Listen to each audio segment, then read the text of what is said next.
অসমীয়া চলচ্চিত্ৰ জগতৰ বাবে এটি বৰ দুখ লগা খবৰ।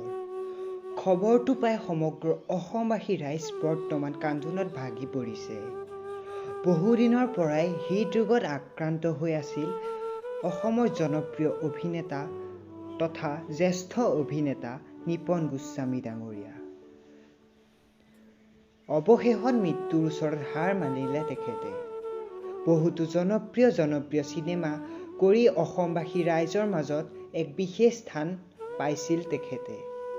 তেখেতৰ মৃত্যুৰ বাতৰি পাই এতিয়া সমগ্ৰ অসমবাসীয়ে কান্দিছে।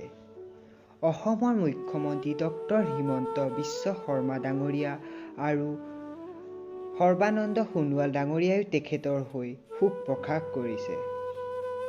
হিমন্ত বিশ্ব শৰ্মা ডাঙৰীয়াই শোক প্ৰকাশ কৰি কৈছে, অসমীয়া বোলছবি জগত চিৰসেউজ অভিনেতা নিপন গোস্বামীদেৱৰ পৰলোক গমনৰ বাতৰি পাই মই ব্যথিত হৈ পৰিছোঁ।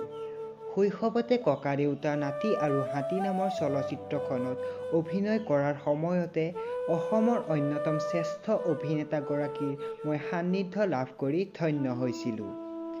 এনেদৰেই বহুতো অভিনেতা অভিনেত্ৰীয়েও তেওঁলোকৰ ছ'চিয়েল মিডিয়াৰ যোগেদি নিপন গোস্বামী ডাঙৰীয়াৰ হৈ নিজৰ শোক প্ৰকাশ কৰিছে।